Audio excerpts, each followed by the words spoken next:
여러분 안녕하십니까? 광주 MBC 뉴스데스크입니다. 광주의 한 초등학교에서는 학생 10명 중 7명이 다문화 학생입니다. 오늘 열린 신입생 입학식을 동시통역까지 할 정도로 다문화 학생이 많은데요. 광주 전남 외국인 수가 늘면서 달라지고 있는 학교 풍경을 천홍희 기자가 취재했습니다. 신입생 입학식이 열린 하남중앙초등학교. 입학을 축하하는 현수막에 러시아어가 함께 적혀 있습니다. 교장 선생님이 환영 인사를 하고 곧이어 러시아어로 통역도 이어집니다. 선생님도 여러분을 엄청 많이 기다리고 있었습니다. Учитель тоже сильно вас ждал. 하남중앙초 학생 244명 중 170명이 부모가 외국인인 다문화 학생입니다. 학생 10명 중 7명의 비중인데 대부분 러시아어를 모국어로 사용하고 있습니다. 이 학교 병설유치원 신입생 9명 전원도 다문화 학생입니다. 전교생의 절반 이상이 다문화 학생인 만큼 학교는 이 한 층 전체를 한국어를 교육하는 공간으로 마련했습니다. 아이들이 한국어가 서툰 만큼 혹시나 불편한 게 있어도 말을 못하진 않을지 부모들의 걱정도 큽니다. 혹시 화장실도 가고 싶거나 아니면은 뭐 더 필요한 것도 있거나 혹시 어떻게 제일 큰 문제예요? 학교는 통역 선생님을 고용해 소통을 돕고 있습니다. 학생들끼리 잘 어울릴 수 있도록 하면서 학부모와 담임 선생님 사이에 소통도 도맡고 있습니다. 아이들이 한국 친구들이랑 어떻게 잘 지내야 할지 좀 인사도 모르고. 광주시 교육청은 다문화 학생 통번역 지원 예산을 늘리는 등 대책을 마련하고 있습니다. 광주 전남 외국인 수가 매년 역대 최대를 기록하고 있는 만큼 교실에서도 변화가 나타나고 있습니다. MBC 뉴스 천홍희입니다. 박광태 전 광주시장 아들 소유의 소촌 농공단지 부지 용도 변경 논란에 대해 뒷말이 나오고 있습니다. 한때 감사원 감사까지 받았던 일인데 사업 진행은 하세월이고 광산구의 미숙한 행정 처리가 도마 위에 올랐습니다. 어찌 된 일인지 주현정 기자가 보도합니다. 박광태 전 광주시장의 아들은 전기자동차 정비공장 등을 짓겠다며 지난 2018년 광주 소촌농공단지의 공장 용지를 사들였습니다. 광산구의 승인을 받아 산업시설 용지를 지원시설 용지로 용도 변경하는 절차도 마쳤습니다. 까다로운 산단 용도 변경이 일사천리로 진행된 배경에 특혜 의혹이 일면서 감사원 감사까지 진행됐고 광산구의 산단 관리가 전반적으로 태만했다는 사실이 드러나기도 했습니다. 감사원 감사가 마무리되면서 사업은 진행됐어야 하지만 보시는 것처럼 사업지는 이렇게 수풀만 무성한 채 방치돼 있습니다. 뿐만 아닙니다. 광산구가 사업자에게 먼저 받기로 했던 용도 변경 기부금도 징수의 하세월입니다. 어디서부터 꼬인 걸까? 당초 박 씨는 용도 변경에 따른 지가 상승분의 절반, 9억 2천여만 원을 광산구에 기부 체납하겠다고 약속했습니다. 그런데 지난해 7월 산업집적법 시행령이 개정되면서 상황이 정반대로 전개되기 시작했습니다. 산단 입주업종 제한이 완화돼 용도 변경 없이 박 씨가 계획했던 자동차 수리업의 산단 입점이 가능해진 건데 급기야 박 씨는 용도 변경 결정 자체를 없던 일로 해달라며 민원을 제기했습니다. 관련법이 바뀐 만큼 용도 변경 후속 행정 절차를 밟을 필요도 없고 이에 따른 기부 체납 의무도 사라졌다는 겁니다. 그러면서 구청이 먼저 용도 변경 취소를 약속했다고 강변했습니다. 민원인께서 신청하신 업종이 입주할 수 있는 업종이 됐습니다라고 안내를 해주더라고요. 내라고 하더라고요. 내면 취소해주겠다고. 그래서 냈어요. 1월 달까지만 해도 취소해준다 그랬어요. 광산구는 해석차에서 비롯한 오해라는 입장입니다. 적극 행정 차원에서 관련법 개정 사실을 알려줬을 뿐 용도 변경 취소를 약속한 바 없다고 해명했습니다. 개정이 되면서 그것이 가능할 수도 있겠다는 그런 판단 아니겠습니까? 그래서 그분한테 말씀드렸고 그것이 가능하다면 빨리 사업을 하실 수 있게 도와드리려고 그랬던 거겠죠. 구의회는 반발하고 있습니다. 구청이 유독 해당 민원에만 적극 대응하는 저희의 의문을 제기합니다. 그렇게 어려운 사업을 해줬으면 똑바로 사업을 해서 고용도 창출하고 지역의 경제에 이바지도 하고 해야 될 건데 지금까지 오게 된 배경은 과연 또 뭐가 있냐. 그 또한 일반인이면 도저히 불가능한 내용일 것이다. 저는 그런 의혹을 가지고 있습니다. 광산구는 결국 용도 변경 취소 없이 원래대로 사업을 진행하기로 내부 지침을 세웠다고 밝혔지만 광산구의 미숙한 행정 처리로 다시 불거진 소촌 산단 용도 변경 논란이 또 다른 논란을 낳고 있습니다. MBC 뉴스 주현정입니다. 미국에서 돌아온 김영록 전남지사가 방미 중 가장 큰 관심을 불러일으켰던 AI 슈퍼클러스터 허브 구축과 관련해 기자간담회를 가졌습니다. 김 지사는 전력과 부지, 용수가 마련돼 미국 투자자들이 AI 슈퍼클러스터 허브를 먼저 제안했다며 6개월 안에 성과를 보여야 한다고 강조했습니다. 김윤 기자가 보도합니다. 영암 해남 기업도시 해남 구성지구입니다. 구성지구 390여만 제곱미터에는 AI 슈퍼클러스터 허브가 구축될 예정입니다. AI 허브는 오는 2030년까지 미국 투자기업 퍼힐스가 모두 15조 원을 투자해 3기가와트 규모의 AI 컴퓨팅 센터와 데이터 센터, 대규모 에너지 저장 장치가 들어섭니다. 김영록 전남지사는 지난 26일 미국 순방 기간 동안 샌프란시스코에서 미국 기업인 퍼힐스 등과 투자 합의각서 MOA에 서명했습니다. 순방에서 돌아온 김 지사가 관련 내용을 직접 설명하는 자리를 가졌습니다. 김 지사는 6개월 안에 성과를 보여야 한다는 점을 강조했습니다.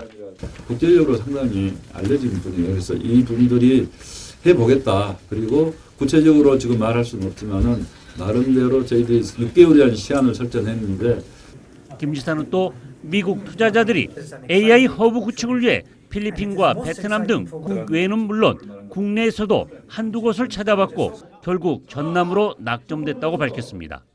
해남 구성지구에 개발이 이루어진 넓은 토지와 500메가와트의 전력, 풍부한 용수가 준비된 점이 높은 평가를 받았다고 전했습니다. 그런데 전라남도는 이런 슈퍼 AI 클러스터를 3년 내에 조성할 수 있는 여건을 가지고 있다. 그래서 전라남도를 택하게 됐다 하는 이야기를 했어요.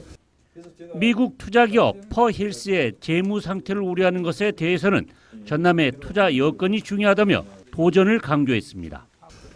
도전을 해보고 결과는 이제 또 좋게 나오면 가장 최소한 것이지만은 결과가 안 나온다 하더라도 또 도전해보고 이것이 우리가 해야 될 길이지.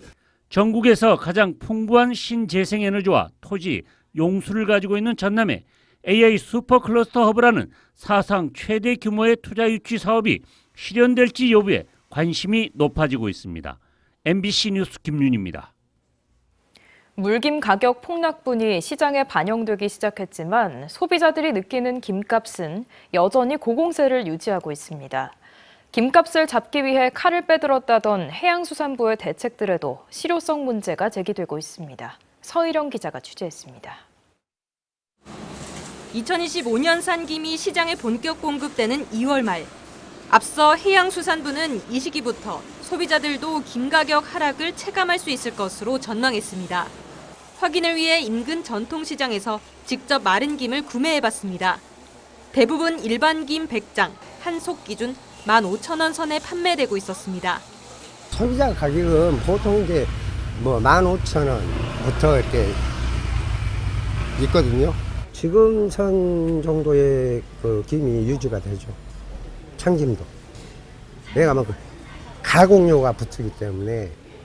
실제 지난해 12월 말부터 김은 지난해보다 66.7% 오른 10장당 1,500원의 높은 가격을 유지하고 있습니다.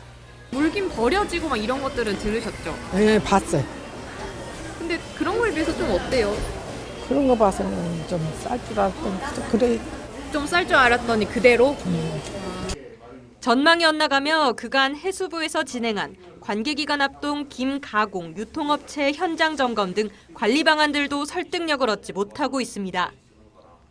이런 현상이 내년도 있다고 봐야죠. 공급하고 수급이 안 맞으면 누가 말짓고 양은 많이 나오는데 공장은 조금 돌고 있는데 이게 맞겠어요? 국회에서도 실효성 있는 대책을 촉구하는 의원들의 질책이 잇따랐습니다. 김의 생산부터 유통까지 전 과정에 대한 체계적인 지원이 필요하다는 점이 지적됐는데 관련해 김공사 설립안 등이 논의됐습니다. 제가 이제 가칭 정한 건 이제 한국김유통공사랄지 K김유통공사 이런 공사 단위의 기관을 좀 설립할 필요가 됐다, 필요성이 있다 이런 말씀을 드리는데 좀 공감하신가요? 예, 전반적인 내용에 대해서는 충분히 공감하고요. 이 밖에 수협 차원의 물김 가공 공장 증설과 산지 폐기 비용 지원 적극 검토를 촉구하는 의견 등도 제기됐습니다. MBC 뉴스 서희령입니다. 지난해 여순사건법 개정안이 국회를 통과하면서 진상조사 기한이 연장됐습니다. 부족했던 조사 기한을 확보한 건 다행인데요. 하지만 정부 중앙위원회 심사에서 희생자나 유족으로 인정하지 않는 기각 사례가 잇따르고 있습니다. 김단비 기자입니다. 여순 11구 사건으로 허정태 씨는 3명 중 2명의 작은 아버지를 여의었습니다. 평범한 직장에 다니고 교단에 섰던 아버지의 형제들은 군경에게 연행돼 경찰서로 가던 중 마을 고개에서 총살을 당했습니다. 무고하면서도 억울한 죽음이었습니다. 관양경찰서 조사받으러 간다 해가지고 무슨 일 재해서 사살하고 그러니까 가족이 이제 폭망을 해버린 거죠. 이름 말할 수 없어요. 70여 년이 지나서야 희생자 유족 결정을 통보받았지만 허 씨 가족의 한 맺힌 응어리는 아직 풀리지 않았습니다. 하나 남은 작은 아버지도 체포돼 이적죄로 7년을 감옥에서 보냈는데 심사 결과는 기각이었습니다. 재심에서도 결과는 바뀌지 않았습니다. 중앙위원회가 직접적 죄목이 여순 사건이 아닌 한국전쟁이라고 판단했기 때문입니다. 형님 돌아가시지 동생 돌아가시지 그러니까 이제 그 같은 동족이라고 죽이려고 이제 그 되는 게 그런 피신행위도 이제 피해자 같은 피해자죠. 이렇게 최종 심사기관인 중앙위에서 희생자 기각 결정을 내린 사건은 51건. 재심에서 인용된 건 3건에 불과합니다. 전남도 실무위원회 심사를 거친 안건이 중앙위에서 바뀐 겁니다. 전라남도 실무위원회와 중앙위 간의 심사 기준을 통일할 필요성이 제기되는 부분입니다. 공식적인 심사 기준표는 없는데 이제 저희 실무위원회에서는 저희들이 자체적으로 심사 기준표를 만들었어요. 대부분 서면으로 열린 여순사건위원회에서 기각 결정에 대해 어떤 위원도 이의를 제기하지 않았습니다. 중앙위에는 김영록 전남지사와 유족 대표 2명이 참여하고 있습니다. 지난해 12월 열린 11차 위원회에서도 17건이 기각됐습니다. MBC 뉴스 김담비입니다. 광주 도시철도 2호선 공사가 7년째 이어지면서 시민 불편 민원이 모두 2천여 건 접수됐습니다. 광주시 도시철도 건설본부는 지난 2019년 2호선 착공 이후 올해 1월까지 민원 2,500여 건이 접수됐다고 밝혔습니다. 유형별로는 교통불편이 860여 건으로 가장 많았고 공사 안전 710건 등입니다. 전남도청 직원들의 사무관리비 횡령 의혹을 수사해온 경찰이 관련 혐의로 공무원 100여 명을 검찰에 넘겼습니다.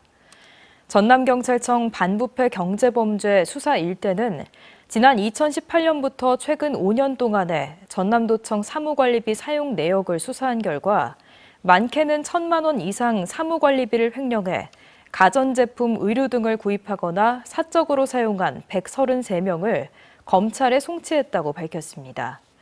이들의 횡령 규모는 4억 원 상당으로 전남도는 수사와 별도로 4명을 중징계, 4명을 경징계 처분했다고 밝혔습니다.